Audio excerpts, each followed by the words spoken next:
한 집안이 잘 되려면 그 집에서 세 가지 소리가 나야 하는데, 제일 먼저는 집이 애기 울음소리가 난 집이 여러분 참 복된 집이다, 잘된 집이다. 그래서 잊어볼만 하면 애기 울음소리가 또 나고, 그래서 애기 옷이나 애기 장난감을 버리면 안 되겠다, 놔두면 또 언제 쓰겠다, 또 아이 나면 쓰겠다, 그런 정도 늘 기다려지는 집이 되시기를 바랍니다.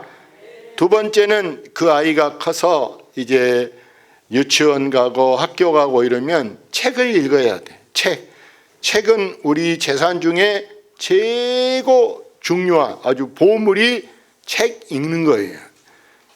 책이 여러분 이제 우리에게 여러 가지 비결을 가르쳐주는 모든 열쇠가 책 속에 들어있기 때문에 우리는 책을 사랑하고, 그 다음에는 반드시 집이 잘 되려면 무슨 소리가 나야 되느냐, 집집마다 일하는 소리가 나야 집이 잘 된 줄로 믿습니다. 심지어 반찬을 만들어도 일을 하고, 설거지를 해도 일을 하고, 집 청소를 하고, 빨래하고, 집에서 자고로 일을 해야지 뭐든지 그냥 인스턴트로 시켜먹고 그냥 어디다 그냥 빨래도 안 하고 저 세탁소로 보내버리고 막 그냥 이렇게 한다면 집이 뭐가 되겠어요. 그래서 요즘 심각한 현상이 뭐냐 하면, 시골에 보면은 애기들이 있다 없다? 시골에 애기들이 없어서 동네 가면은 할머니 할아버지는 구경할 수 있어도 애기들은 눈 씻고 봐도 애기들이 없고, 심지어 학교가 폐교를 갈수록 많이 해서 경매 폐교가 나오고 있는 실정이고, 심지어 우리나라 사회가 지금 초고령화 사회로 가고 있어서 얼마 멀지 않아서는 심지어 우리나라 인구가 없어진다, 이런 이야기가 나와서 어떤 사람들은 지금 이렇게 아파트를 짓고 또 이렇게 점점 막 도시를 개발하는데, 이렇게 해놓으면 뒤로 유령사회, 사람도 없는 사회에 누가 살까 이런 염려를 많이 하는데, 저는 이제 이 사회가 다문화 사회로 외국 사람들이 우리나라에 이렇게 결혼도 많이 하고 또 전 세계적으로 참 살기 좋은 나라가 한국이다. 한국. 그래서 지금 외국 사람들이 많이 살러 들어오는데, 그래도 우리 여러분 원주민이 우리 그 본토인이 살아야지 남한테 주면 되겠습니까? 여러분이 자녀들을 많이 낳아서 정말 이제 하나님이 우리에게 태초에 천지를 창조하실 때 약속한 말씀이 뭐였냐? 하나님은 우리에게 제일 먼저는 생육하라, 아이를 많이 낳아라, 그래서 생육하고 번성하라, 또 땅을 정복하고 다스리라. 그래서 우리는 산을 깎아도 바다를 메워도 도로를 만들어도 모든 것이 하나님께서 우리에게 권한을 부여해 주셨기에 우리가 마음껏 이 자연을 누리며 또 우리가 이렇게 사용할 수 있게 되는 줄로 믿습니다. 그래서 그 천지 창조에 가장 귀하게 여기는 것이 하나님의 형상대로 만들어진 가정이에요. 이 가정에서 여러분 또 중요한 것은 자녀들을, 아이를 낳았는데 이 아이가 먼저 뭘 배우느냐. 오늘 성경의 첫 절에 보니까 자녀들아 주 안에서 너희 부모에게 뭐해라? 부모에게 순종하라. 근데 이 순종은 여러분 무조건 부모 말이라고 다 순종하는 것은 여러분 명령이에요. 명령. 근데 부모가 말할 때 순종해서는 안 될 것도 있어요. 그걸 알아야 돼. 부모가 가서 도둑질 해오라 하면은 해야 돼, 안 해야 돼요? 안 됩니다. 아버지, 어머니 남의 거 도둑질하면 안 됩니다. 부모가 우상 숭배하라, 너희 할아버지 산소니까 너희 할아버지 제사니까 절해라, 무조건 해야 되냐고? 안 해야 된대. 그래서 이 순종을 어디에서 하느냐? 주 안에서 순종하라. 주 안에서. 우리는 예수 안에서 순종하는 여러분 되시기를 바랍니다. 그런데 여기 2절 말씀에 여러분 내 아버지와 어머니를 공경하라 그래. 공경. 어린 자녀들이 부모를 공경하는 것은 어려서도 부모 말을 잘 이렇게 또박또박 부모가 뭐 해라 예 이렇게 순종하면서 또 부모를 물 좀 떠와라 예 이렇게 이것도 물 떠다 드리는 것도 공경하는 것인데, 그러나 더 큰 궁극적으로 여러분 공경이 뭐냐? 이게 아이들이 컸어요. 부모는 늙었어요. 그럼 부모가 이제 능력이 점점 없어져. 예? 돈도 못 벌게 되고 생활력이 약해집니다. 몸도 약합니다.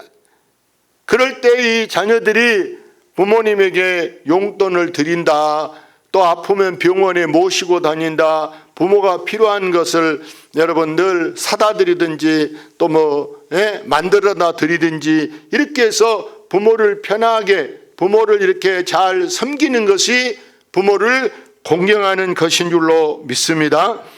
그래서 이 부모를 공경하면 뭐하냐?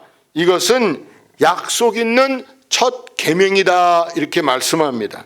하나님이 십계명을 주실 때에 1부터 4까지는 하나님을 섬기는 것에 대해서 말씀하지만 그 다음 5부터 10까지는 우리 사람 사이에 하는 것이 여러분 십계명의 이 중요한 부분인데, 그 중에 첫째가 바로 뭐냐?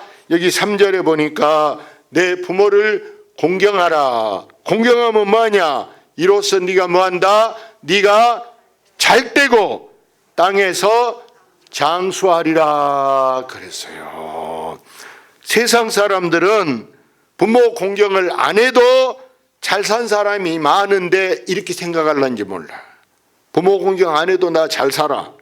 근데 여러분, 잘 사는 것이 돈이 얼마 있다 이것이 잘 사는 거 아니에요. 그보다 더 중요한 것은, 잘 된다는 것은 바로 뭐냐? 우리 마음에 불안이 없이 마음에 평강이 있어야 하는 줄로 믿습니다. 다시 말하면 마음에 근심 없이, 집안에 큰 풍파 없이 순탄하게 살아갈 수 있는 것이 잘 되는 것이요, 또 장수하는 것이 나이 100살 먹었다 90살 먹었다 얼마 오래 살았다가 장수가 아니고, 내가 사는 날 동안에 여러분 장수하는 것은 직장에 다닐 때도 여러분 중간에 명퇴당하지 않고 은혜로 정년할 때까지 잘 마칠 수 있는 것이 장수하는 것이요. 또한 장수는 큰 환난이 없이 정말 이게 살아갈 동안에, 어떤 사람은 병원 한 번 안 가봤다 이런 말 할 정도로 이게 큰 사고 없이 살아갈 수 있는 것이 장수의 의미를 담고 있는 줄로 믿습니다. 역대상 5장 1절 이하에 보면은 이 장자의 명분에 대한 이야기가 나와 있는데요. 같이 한번 읽어볼까요? 이스라엘의 장자 누벤의 아들들은 이러하니라. 누벤은 장자라도 그의 아버지의 침상을 더럽혔으므로 장자의 명분이 이스라엘의 아들.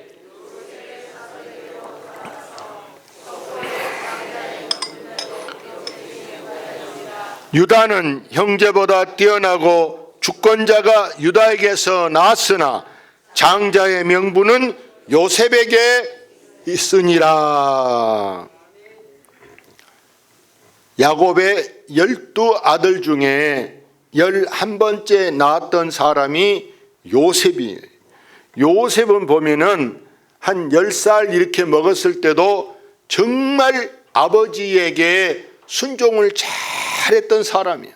아버지가 아껴서 들에 안 보내고 집에서 항상 품고 있었어요. 들에 가면 사나운 짐승들에게 물릴까, 어디 구더기에 빠져 죽을까, 이런 우려에 집에 두고 있었는데, 그래도 아버지가 밖에 나가서 양을 치는 형들 걱정돼서 이 요셉에게 저 형들이 저 유달산에 가서 양을 키우고 있는데 형들 도시락 좀 갖다 줘라, 물 좀 떠다 줘라. 그러면 예 하고 갔어요. 가보니까 없어. 주변 사람들에게 우리 형들 안 봤어요? 물어보니까 저 이밤산으로 갔다 이렇게 말하는 거예요. 그러니까 거기까지 또 찾아가 가지고 형들을 기어이 만나서 아버지가 보낸 물, 아버지가 준 도시락 전달하고 온 그런 착실한 사람이 이 요셉인데, 그런 그 요셉을 형들이 시기 질투 모함해서 죽이자. 어떻게 죽이냐? 죽이지만 말자. 그래서 결국에는 노예로 팔았습니다. 그런 이 요셉이 남의 나라에 가서 출세했어요. 성공했어요. 국무총리가 됐어요. 자기 형제들, 형님네 식구들 다 그 형수 또 뭐 사촌 형들 이런 사람들을 다 70명이나 됐는데 자기가 자기 혼자 부담으로 온 식구들을 초청해서 이민 가게만 이민. 거기 와서도 자기가 자기 이제 형님들에게 가족들에 대해서 큰 염려하지 마세요. 제가 일자리도 구해주고 제가 먹고 또 학교 가고 이런 모든 것을 제가 해결하겠습니다. 이렇게 착한 사람이 요셉입니다. 그런데 이 요셉은 정말 장수한 것이 뭐냐? 정권이 바꿔줘도 여러분 우리나라 국무총리 2년 하든지 3년 하면 다 한 거예요. 1년도 못한 사람도 많아요. 근데 이 요셉은 다른 국무총리가 바꿔줘도 계속 이어서 할 수 있었던 게 바로 뭐냐? 그게 바로 장수한 것이요. 이 또 장자의 명분을 그냥 누벤이 장자권을 받지 못했어요. 왜? 이 큰형이 집안을 이끌어가야 될 가장 노릇을 해야 될 사람이 세상에 얼마나 철없고 얼마나 못됐는지 자기 작은 엄마 되는 아버지의 첩을 자기가 성폭행한 사람. 그러니 아버지가 저 아이는 아무리 장자라도 복을 주면 안 돼. 그래서 그 장자권이 누구에게로 갔느냐? 제일 아래 장자의 명분은 누구에게 갔다? 요셉에게 있으니라. 성경에 부모를 공경하고 부모에게 순종하고 이렇게 복 받은 사람은 대표적인 사람이 요셉이요. 또 한 명을 더 추천한다면 여러분 다윗 왕이 있어요. 다윗도 어렸을 때 보세요. 형님들이 7명이나 있는데 양을 치는데 형들은 낮에 덥다고 들에를 나가지 않고 다윗에게 야, 너 내 것까지 지켜야 돼. 내 것도 봐. 둘째 형도 마찬가지, 셋째 형도 마찬가지. 형들이 다 다윗에게 짐을 떠넘기는 거예요. 혼자 넓은 들에 나가서 형들 몫이 내 몫이 다 양을 돌보려니까 어떻게 사방으로 뛰어다녀야 되는데 혼자 그 험악한 산에 뛰어다닐 때 다 뛰어다녀서도 부족하니까 높은 데 올라가서 막 돌멩이를 던지는 거예요. 돌멩이 던져서 사나운 짐승들이 그 형의 양들, 자기 몫의 양들 막 물고 가려고 할 때마다 돌멩이를 던져서 그 짐승들을 쫓았어요. 그런데 하나님께서 이스라엘의 왕을 세우려고 할 때 여러분 그 집에 선지자를 보내서 형들 차근차근 본데 아니다. 또 없냐? 이렇게 해서 데려다가 기름 부은 사람이 결국 다윗이라. 하나님이 다윗을 세우시고 내 마음에 든다 하셨고 뿐만 아니라 그 아들 솔로몬에게도 왕을 시켜주시고 그 손자에게도 시켜주시고 계속 이어서 다윗의 집이 복을 받는데 우리는 이렇게 하나님 말씀을 중심으로 살아갈 때 그것이 장수의 큰 여러분 원리가 됨을 아시기를 바랍니다. 다음으로 이 자녀 교육에 대해서 말씀하고 있는데 자녀 교육의 주축이 누구냐? 항상 가장이 누굽니까? 가정의 주축은 아버지시다. 아버지가 가정의 주축인데 아버지가 안 계신다면 그러면 그 집은 그 교육의 주축이 없냐? 그러지 않습니다. 그의 대리자, 그 자리를 이어갈 사람이 누구냐? 어머니가 그 역할을 감당해야 하는 줄로 믿습니다. 그런데 이게 부모라고 해서 무조건 자녀들을 혼내고 자녀들을 때리는 것이 아니라, 여기 4절 말씀 읽어볼까요? 또 아비들아 너희 자녀를 노엽게 하지 말고 오직 주의 교훈과 훈계로 양육하라 그랬어요. 자녀 교육, 우리나라처럼 전 세계적으로 교육열이 센데 아이들은 학교, 학원 또 보내 많이 보내 계속 보내 한 데가 한국 같은 나라가 없어요. 한국 같은. 외국에서는요, 저 프랑스나 이런 데는 학비 안 내고도 대학 보내라 그래도 대학을 안 가려고 그래요. 안 가. 왜? 호봉제로 월급을 주기 때문에 몇 년 차냐 이게 월급이 많아. 근데 우리나라는 몇 년 차 호봉보다는 학벌이 뭐냐 이렇게 하다 보니까 무조건 사람들이 돈 벌어서 다 투자하는 게 이 교육에 공부 가르치는 데만 투자하는데, 이보다 더 중요한 게 뭐냐? 저의 신앙관으로는 우리가 애들 뭐 박사만 들어 석사만 들어 대학 졸업에 이보다 더 중요한 건 뭐냐? 우리가 자녀들을, 오늘 성경 말씀이야. 나는 목사로서 이 자녀 교육의 중요한 건 뭐냐? 저 말씀 끝에 오직 뭐예요? 주의 교훈과 훈계로 양육하라. 하나님 말씀을 자녀들에게 가르쳐서 이 자녀들이 신앙생활을 똑바로 하도록, 교회에 왔다 가는 게 신앙생활이 아니에요. 어려서부터 여러분 자녀들이 교회에서 11조도 할 줄 알고 봉사도 할 줄 알아야 결혼해도 그 아이가 11조하고 교회 성가대라든지 교사라든지 봉사를 하지. 교회 발만 딛고 가면요, 나중에 시집가 장가 가요. 부모가 안 봐요. 그러면 교회 갔냐? 전에도 안 가고도 갔어요. 그럼 끝이요.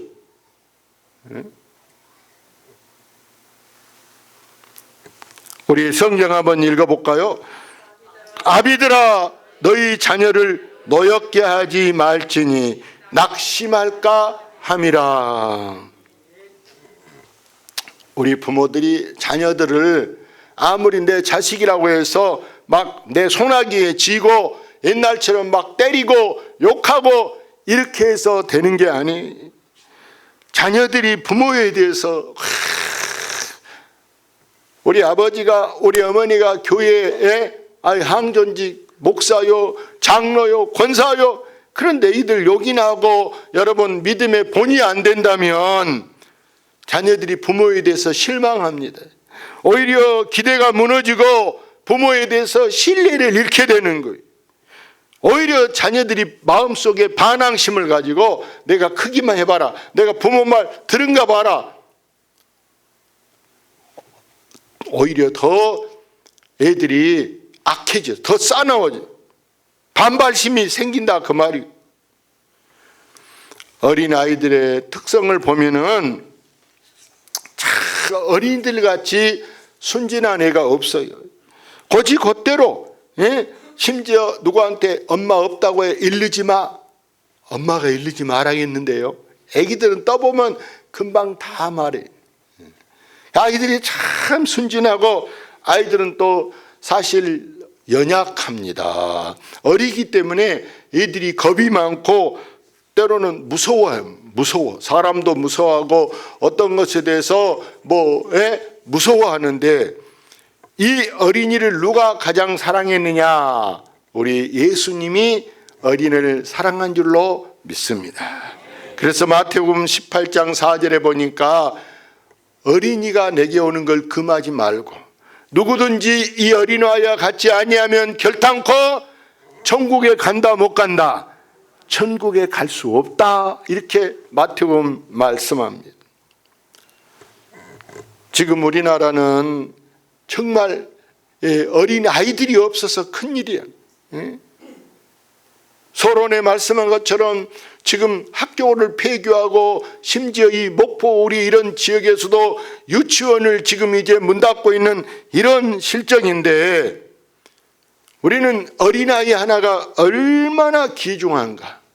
이렇게 귀한 아이들이 도리어 사람들한테 아이들이 무시당하고 있어요. 심지어 아이들한테 음식 먹을 때도 애들은 먹는데 가까이 오지도 못하게 한 사람이, 애기들 뒤로 그만 먹어. 어른들이 잡수시는데 애들이 여기서 이렇게 그런. 내 어떤 아이가 그랬다 그래. 아이 먹어야 크죠. 애기도 먹어야 큰데 먹어야. 그러니까 애들이 요즘에는 물론 잘 먹죠. 통닭도 먹고 피자도 먹고 잘 먹는데 그보다 더 귀한 걸 뭘 먹어야 되느냐. 여러분, 부모님 사랑을 먹어야 된 줄로 믿습니다. 사람은 여러분 밥만 먹고 산다고 사는 게 아니라 밥보다 더 중요한 것은 요즘에 우리는 많은 문화 혜택, 이제 그 모든 것을 하나로 묶고 나면 이 아이들이 사랑을 먹고 사랑을 받고 자라야 그가 또 커도 역시 그러니까 어른이 됐을 때도 자기 자녀들에게도 그대로 내가 배운 대로 내가 받은 대로 그 자녀들에게 다음에 쏟아내게 되는 줄로 믿습니다. 그래서 이렇게 예수님은 사람들이 무시, 성경에도 보세요. 아이들이 오는 것을 막 제자들은 돌려보내라고 쫓으라고 이렇게 말할 때 예수님이 그러잖아요. 어린아이 하나를 세워놓고 이 아이 같지 않으면 절대 천국 못 간다. 만약 이 어린아이를 실족하게 한다면 차라리 연자 맷돌을 메고 네가 저 물에 빠져서 죽는 게 낫지 어린아이를 실족해서는 안 된다 하신 줄로 믿습니다. 여러분, 우리는 어린아이가 있어야 다음에 우리가 읽어놓은 거 이들이 커서 물려받아서 이어갈 것이고 또 어른이 있는데 나이가 많으신 분 있는데 다 늙은 사람만 있으면 누가 그 사람을 존경하고 누가 그 사람을 거들어 주겠습니까? 그래도 젊은 사람, 어린 사람이 있어야 어른들을 보면 부추기기도 하고 또 이렇게 모시고 가기도 하고 하기 때문에 우리는 자라나는 어린이에 대해서 내 아이가 아닐지라도 우리는 모든 어린이들에게 큰 소망을 두고 기대를 두고 그들이 잘 되기를 위해서 우리가 기도해야 하는 줄로 믿습니다. 아무쪼록 오늘 드리고 싶은 말씀은 여러분이 다음에 이 자식 농사 그 중에도 신앙 농사에 목숨을 거시기를 바랍니다. 아이들이 커서는 매 때려 보세요. 왜? 하고 매 뺏어버려. 아이들이 힘이 세니까 엄마가 매 때려보소. 오히려 아이들이 그냥 엄마 이러지 마. 왜? 내가 왜 뭘? 아이들이 이런다니까. 그래서 3살 버릇이 몇 가지 간다? 80까지 간다. 그러니까 어려서 아주 어려서부터 코 올리기 때부터 정말 1살 때부터라도 우리가 바르게 해서 그렇게 하지 못한 걸 후회하고 이후에라도 우리는 정말 바른 가정교육, 바른 신앙교육을 통해서 여러분 가정이 믿음 안에서 굳게 서갈 수 있기를 주의 이름으로 축원합니다. 할렐루야.